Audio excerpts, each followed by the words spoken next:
আজকাল বেশিরভাগ লোক বিভিন্ন রকমের রোগে ঘিরে থাকে। তারা তাদের অনেক চিকিৎসা করায়, হাসপাতালে অনেক পয়সা বরবাদ করে, কিন্তু তারপরও তারা এটার কোনো লাভ পায় না। তারা অনেক ঔষধও নেয়, কিন্তু ওই ঔষধ তাদের জন্য উপযোগী হয় না। এই কারণে তারা ডিপ্রেশনে চলে যায়। তারা বুঝতে পারে না যে তারা এখন কি করবে। কিন্তু বন্ধুরা, এমন কি কোনো ঔষধ হতে পারে যে ঔষধি নিলে জীবনে কখনো কোনো রোগই হবে না, আর সেটা আমাদের পুরো শরীরে কাজ করবে? তো বন্ধুরা, আমি আপনাদেরকে বলে দিচ্ছি, এমন কোনো ঔষধ হতে পারে না যেটা গ্রহণ করলে আপনার শরীর থেকে সব রোগ, সব অসুখ দূর হয়ে যাবে। আমাদেরকে সব রোগের থেকে বাঁচিয়ে নেয় এমন কোনো ঔষধ এখনও তৈরি হয়নি। কিন্তু বন্ধুরা, এমন একটি উপায় আছে যেটা থেকে আমরা জীবনভর সব অসুখ থেকে দূরে থাকতে পারি, ওই অসুখ থেকে বাঁচতে পারি। এটা একটা এমন উপায় যেটা আপনাকে সব সমস্যা, সব রোগ থেকে বাঁচাতে পারে। এই জন্য বন্ধুরা, আজকের এই কাহিনীতে আমি আপনাদেরকে এমন একটি উপায় বলবো যেটাকে যদি আপনারা গ্রহণ করে নেন, তাহলে আপনারা জীবনভর অসুস্থ হবেন না, আর আপনাকে কোনো অসুখ ছুঁতেও পারবে না। আপনি জীবনে কখনো শারীরিক আর মানসিক রূপে কোনো সমস্যায় পড়বেন না। এই জন্য আপনাকে এই কাহিনীকে শেষ পর্যন্ত অবশ্যই শুনতে হবে আর বুঝতে হবে। এই কাহিনীতে বলা উপায় থেকে আপনার বয়স থেমে যাবে, আপনার কোনো রকমের কোনো সমস্যা হবে না। তো চলুন কাহিনী শুরু করা যাক। একবার একটি যুবক, যে তার অসুখের জন্য অনেক চিন্তিত ছিল। সে তার অসুখের চিকিৎসা অনেক জায়গায় করিয়েছে, কিন্তু তারপরও তার ওই অসুখ ঠিক হচ্ছিল না। একদিন সে একটি গুরুর ব্যাপারে শোনে, যিনি আয়ুর্বেদের অনেক বড় জ্ঞানী ছিলেন। ওনার প্রসিদ্ধি দূর দূর পর্যন্ত ছড়িয়েছিল। ওই গুরুর ব্যাপারে শুনে ওই যুবক ওই গুরুর কাছে যায় আর ওনাকে গিয়ে বলে, গুরুদেব, আমি আপনার ব্যাপারে অনেক শুনেছি। আপনি সবার অসুখের চিকিৎসা করেন, তো দয়া করে আমাকেও এমন কোনো ঔষধের ব্যাপারে বলে দিন যার জন্য আমার সব রোগ ঠিক হয়ে যায়। কারণ আমি আমার এই সব শারীরিক সমস্যা দ্বারা, এই সব অসুখের জন্য অনেক চিন্তিত হয়ে গেছি। ওই যুবকের পুরো কথা ধ্যান দিয়ে শোনার পর ওই গুরু বলে যে, পুত্র, এমন কোনো ঔষধ নেই যেটা গ্রহণ করলে তোমার সব অসুখ ঠিক হয়ে যাবে, কিন্তু হ্যাঁ, একটি এমন উপায় অবশ্যই আছে যেটাকে যদি তুমি তোমার জীবনে গ্রহণ করে নাও, তাহলে ভবিষ্যতে তোমার কোনো অসুখ হবে না, আর তোমার শরীরে যত অসুখ আছে, যত সমস্যা আছে, ওই সব সমাপ্ত হয়ে যাবে। গুরুর কথা শুনে ওই যুবক খুশি হয়ে বলে, তো গুরুদেব, আপনি আমাকে ওই উপায় বলুন, আমি আমার জীবনে সেটাকে অবশ্যই গ্রহণ করব। তারপর গুরু ওই যুবককে বলে যে, পুত্র, এখন তুমি আমার কথাকে ধ্যান দিয়ে শোনো। যে উপায় আমি তোমাকে বলতে যাচ্ছি, ওই উপায়টি হলো নিজের শরীরের প্রকৃতিকে বোঝা। কারণ যদি তুমি তোমার শরীরের প্রকৃতিকে বুঝে নাও, তাহলে তোমার জীবনে কখনো কোনো অসুখ হবে না। সবার প্রথমে তোমাকে তোমার শরীরের প্রকৃতিকে বুঝতে হবে। পুত্র, আয়ুর্বেদ অনুসারে আমাদের শরীর 5টি তত্ত্ব দ্বারা তৈরি হয়েছে, যেটা হলো জল, পৃথিবী, আকাশ, বায়ু আর অগ্নি। এই 5টি তত্ত্বকে পঞ্চমহাভূত নামেও জানা যায়। আর এই পঞ্চমহাভূতের আমাদের ধার্মিক গ্রন্থেও অনেক গুরুত্ব আছে। কারণ আমাদের ব্রহ্মাণ্ডের উৎপত্তি এই সব জিনিসের মেলবন্ধনের দ্বারাই হয়েছে, আর এগুলোর মেলবন্ধনের দ্বারাই আমাদের শরীরের উৎপত্তি হয়েছে। এই পঞ্চমহাভূত আমাদের শরীরে নিজেদের মধ্যে তালমিল বানিয়ে থাকে আর শরীরকে সুস্থ বানিয়ে রাখে। এই পঞ্চমহাভূতের মেলবন্ধনের দ্বারা দোষের জন্ম হয়, আর এই 3 দোষ হলো বাত, পিত্ত আর কাফ। এগুলো আমাদের শরীরের কাজকর্ম এবং ব্যবহারে একটি গুরুত্বপূর্ণ ভূমিকা রাখে। যখন শরীরে এই 3 দোষ অনিয়ন্ত্রিত হয়ে যায়, তখন শরীরে রোগ উৎপন্ন হয়। আয়ুর্বেদ অনুসারে এই 3 দোষের আধারে কোনো ব্যক্তির শরীরের প্রকৃতি নির্ধারিত হয়। প্রত্যেক ব্যক্তির শরীরের প্রকৃতি আলাদা আলাদা হয়। কারোর শরীর বাত প্রকৃতির হয়, কারোর শরীর পিত্ত প্রকৃতির হয়, আবার কারোর শরীর কাপ প্রবৃত্তির হয়। আপনার শরীরে যে দোষ অধিক হয় ওই অনুসারে আপনার শরীরের প্রকৃতি নির্ধারিত হয়। বাত দোষ বায়ু আর আকাশের দ্বারা তৈরি হয়, পিত্তদোষ অগ্নি আর জল দ্বারা তৈরি হয়, আর কাপ দোষ পৃথিবী আর জলের দ্বারা তৈরি হয়। পুত্র, এই 3 দোষ বাড়লে আমাদের শরীরে অসুখও বাড়ে। এরপর গুরু বলে যে, ধ্যান দিয়ে শোনো পুত্র, আজ আমি তোমাকে এটা বলবো যে আমরা আমাদের পুরো স্বাস্থ্যকে কিভাবে ঠিক রাখতে পারি আর শরীরের সব ভয়ানক অসুখ থেকে কিভাবে বাঁচতে পারি। আর এই উপায় হলো নিজের শরীরের প্রকৃতিকে বোঝা, নিজের শরীরের প্রকৃতিকে সবসময় নিয়ন্ত্রিত রাখা। এটার জন্য আপনার বলও বাড়বে আর আপনার সৌন্দর্যও বাড়বে, সব প্রকারে আপনার লাভ প্রাপ্ত হবে। আর এটার জন্য আপনাকে কি করতে হবে? এটার জন্য আপনাকে এই 3টি সিদ্ধান্তকে ভালোভাবে বুঝতে হবে। প্রথম সিদ্ধান্তে এটা বোঝো যে আমাদের শরীরের প্রকৃতি কেমন হয়, আর যদি সেটা অনিয়ন্ত্রিত হয়ে যায় তাহলে সেটা নিয়ন্ত্রিত কিভাবে করবে। তারপর গুরু বলে যে সবার প্রথমে আমি তোমাকে বাত প্রকৃতির ব্যাপারে বলছি। বাত প্রকৃতির ক্ষেত্রে আপনার চুলে, আপনার চোখে, আপনার ত্বকে প্রভাব পড়ে। আপনার চুল উস্কো খুস্কো হওয়া শুরু হয়ে যায় আর চুল পড়তে থাকে। আর যখন আপনার চুল পড়তে থাকে তখন আপনি সেটার জন্য অনেক ধরনের তেলের প্রয়োগ করেন, বিভিন্ন প্রকারের ঔষধের প্রয়োগ করেন, কিন্তু তারপরও লাভ প্রাপ্ত হয় না। এরকম পরিস্থিতিতে আপনাকে বুঝে নিতে হবে যে আপনার বাত খারাপ হয়ে গেছে। এছাড়াও বাত দোষে আপনার চোখের রশ্মি কম হতে থাকে, আপনার ত্বক শুষ্ক হতে শুরু হয়ে যায়, আপনার ত্বক আর চেহারায় কুচকানো ভাব চলে আসে। আর এই সব কিছু বাত দোষের কারণে হয়। তাহলে যদি আপনার সাথে এমন কিছু হয়ে থাকে তাহলে আপনি বুঝে নিন যে এটা বাতের প্রভাব। আপনার শরীরে বাত বেড়ে গেছে। যদি আপনার জয়েন্টে ব্যথা থাকে, কোমরে অকারণে ব্যথা হয়, তাহলে এই সব কিছু বাত দোষের কারণেই হচ্ছে। বাতের প্রভাবে লোকেদের খিদে পায় না, সামান্য খিদে পায়, না বেশি খিদে পায় না কম খিদে পায়। কিন্তু এই সব লোকেদের গ্যাসের সমস্যা, পেট ফোলার মতো সমস্যা অনুভব হয়, আর টক টক ঢেগুর ওঠে, আর শরীর থেকে অধিক মাত্রায় বায়ু নিষ্কাশিত হয়। এরকম পরিস্থিতি তাদের হয়। আর তার সাথে সাথে কোষ্ঠকাঠিন্যের সমস্যাও দেখা যায়, কারণ মলকে সেটা শুকিয়ে দেয়।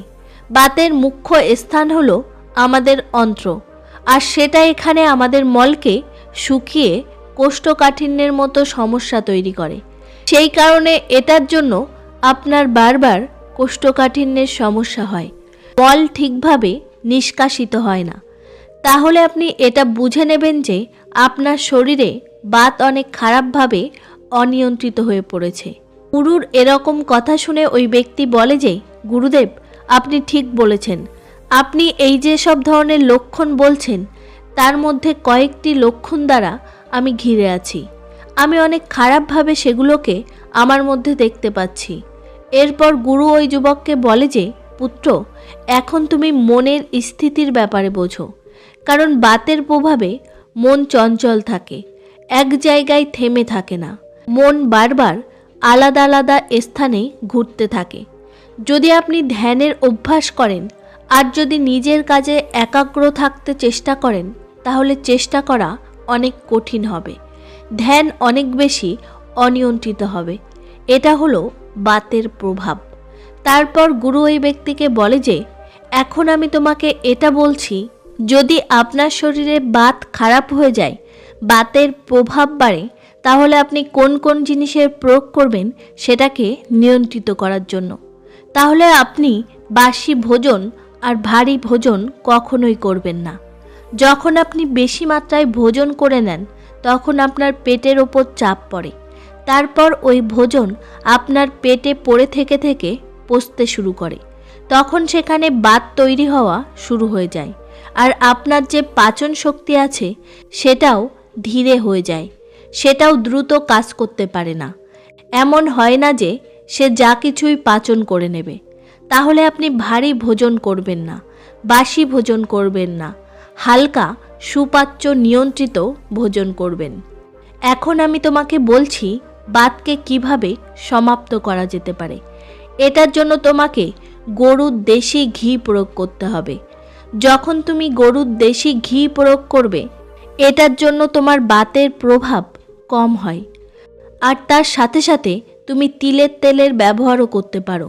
তিলের তেলের ব্যবহার আপনি ভোজনে করতে পারেন। তিলের তেল দিয়ে আপনি শরীরে মালিশ করতে পারেন। যখন এটা দিয়ে আপনি আপনার শরীরে মালিশ করবেন, তখন এটা আপনার জন্য অনেক লাভদায়ক হবে। আর আপনি তিলের তেলকে রাত্রে শোয়ার আগে 1 চামচের মতো নিতে পারেন।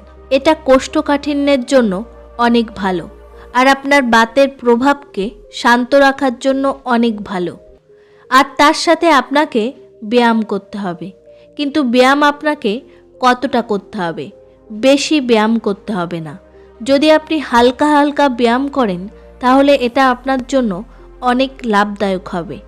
এরপর ওই গুরু ওই যুবককে পিত্তর ব্যাপারে বলে যে, পুত্র, যদি তোমার শরীরে পিত্তদোষের লক্ষণ থাকে, তাহলে সেটাকে কিভাবে নিয়ন্ত্রিত করবে।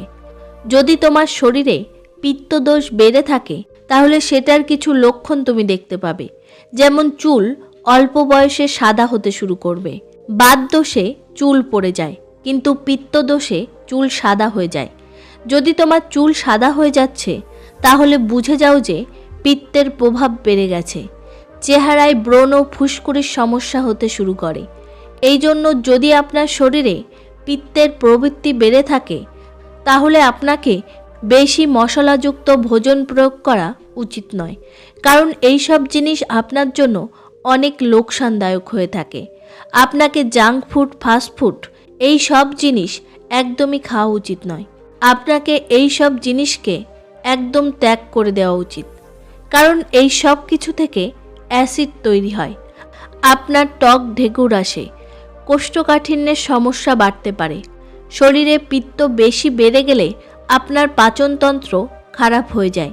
তাহলে এরকম পরিস্থিতিতে আপনাকে সর্বপ্রথম নিজের আহারের ধ্যান দিতে হবে।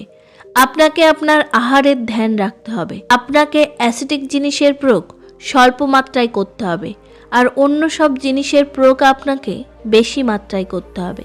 যদি আপনি অম্ল জিনিস বেশি খান, তাহলে আপনার শরীরে যে পিত্ত বেড়ে আছে সেটা আরও বেশি বেড়ে যাবে, যার জন্য সমস্যা আরও বেশি বেড়ে যাবে। এই জন্য অম্ল জিনিসের জায়গায় ক্ষারীয় জিনিসের বেশি প্রয়োগ করলে, যেমন সবুজ শাকসবজি, ফলমূল আপনাকে বেশি খেতে হবে। ডাবের জল পান করতে হবে, জুস পান করতে হবে, যেমন বিটরুট জুস, লাউয়ের জুস পান করতে হবে। যদি আপনি এই সব জিনিসের প্রয়োগ করেন, তাহলে আপনার পিত্তের সমস্যা অনেক তাড়াতাড়ি ঠিক হওয়া শুরু হয়ে যাবে। যদি আপনার সুগারের সমস্যা থাকে, তাহলে সেটাও অনেক তাড়াতাড়ি ঠিক হওয়া শুরু হয়ে যাবে। এই সমস্যায় আপনাকে অম্ল জিনিস খাওয়া উচিত নয়, আর ক্ষারীয় জিনিসের বেশি মাত্রায় প্রয়োগ করতে হবে। তারপর গুরু ওই যুবককে বলে যে, পুত্র, যেসব লোকেদের শরীরে পিত্তের প্রবৃত্তি বেড়ে আছে, তাদের মানসিক পরিস্থিতি এরকম হয় যে তাদের অনেক বেশি রাগ হয়। তাদের ছোট ছোট জিনিসে অনেক বেশি রাগ হতে শুরু করে। তাহলে যদি আপনারও বেশি রাগ হতে থাকে, তাহলে বুঝে যান যে আপনার শরীরে পিত্তের প্রবৃত্তি বেড়ে আছে। এরপর গুরু ওই যুবককে বলে যে, পুত্র, এই প্রকৃতিকে কিভাবে ঠিক করতে হবে এটার ব্যাপারে বোঝো। এটার সহজ উপায় হলো মাখনের ব্যবহার করা। তাহলে এটা অনেক ভালো হবে। তার সাথে সাথে আপনাকে অধিক মাত্রায় ফল আর শাক সবজির ব্যবহার করতে হবে। এছাড়াও আপনাকে ব্যায়াম করতে হবে। আপনি কুঞ্জল ক্রিয়া করতে পারেন। এটি হলো খাদ্যনালী এবং পেট পরিষ্কার করার একটি প্রক্রিয়া। অর্থাৎ আপনাকে সকালে ঘুম থেকে ওঠার পর 3 থেকে 4 গ্লাস উষ্ণ গরম জল পান করতে হবে। তারপর ওই জলকে আপনার মুখ থেকে আবার বাইরে বের করতে হবে। আপনি এই প্রক্রিয়াকে আপনার মুখের ভিতরে আঙুল দিয়ে ওই জল বের করতে পারেন। এমনটা করলে আপনার শরীরে যে পিত্ত আছে সেটা বেরিয়ে যায়। এছাড়াও আপনাকে ধ্যানের অভ্যাস আর যোগের অভ্যাস করতে হবে। এটা থেকে আপনার মন শান্ত হবে আর রাগ কম হবে। আর মানসিক স্থিতি যখন শান্ত হয় তখন পাচনের ওপরও এটার অনেক প্রভাব পড়ে। এছাড়াও যদি আপনার আলসারের মতো সমস্যা থাকে তাহলে আপনি বুঝে যান যে আপনার পিত্ত বেড়ে আছে। কিন্তু যখন আপনি এই সব নিয়মের পালন করবেন তখন আপনার শরীর থেকে এই সব রোগ দূর হয়ে যাবে। এরপর ওই গুরু ওই যুবককে বলে যে, পুত্র, এবার কথা বলা যাক কাপ প্রবৃত্তির লক্ষণ কি হয়। কাপ প্রকৃতিকে একটি ভালো প্রকৃতি মনে করা হয়। এটাতে ত্বক অনেক ভালো থাকে। এটাতে আপনার চোখ, আপনার চুল সব কিছু ভালো থাকে। আপনার পাচনও ঠিক থাকে। অনেক বেশি ক্ষুধাও পায় না, কিন্তু সামান্য ক্ষুধা পায়। কিন্তু আপনি এটা বুঝুন, আপনার যে কাপ প্রকৃতি আছে এটাতে আপনি যা কিছুই খাবেন সেটাতে আপনার ওজন অনেক দ্রুত বাড়বে আর আপনার শরীরে সর্দি কাশির সমস্যা বেশি থাকবে। এই জন্য যেসব ব্যক্তির কাপের প্রবৃত্তি আছে তাদেরকে নিজেকে সক্রিয় রাখা উচিত, তাদের জীবনশৈলীকে ঠিক রাখা উচিত। যদি তারা এমনটা না করে, তারা নিষ্ক্রিয় থাকে, অলসতায় ভরে থাকে, কোনো শারীরিক গতিবিধি না করে, কোনো রকমের পরিশ্রম, কোনো রকমের কাজ না করে, তাহলে এরকম পরিস্থিতিতে তাদের কাপ প্রবৃত্তি আরও অনেক বেশি বেড়ে যাবে। যেসব ব্যক্তিদের কাপ প্রবৃত্তি বেড়ে আছে তাদের মানসিক স্থিতি শান্ত থাকে, তারা শান্ত স্বভাবের হয়, শান্ত প্রকৃতির হয়। আপনাকে আপনার কাপ প্রবৃত্তিকে নিয়ন্ত্রিত রাখার জন্য সক্রিয় থাকতে হবে। আর আপনাকে তেল আর ফ্যাট জাতীয় জিনিসের ব্যবহার করা একদমই উচিত নয়।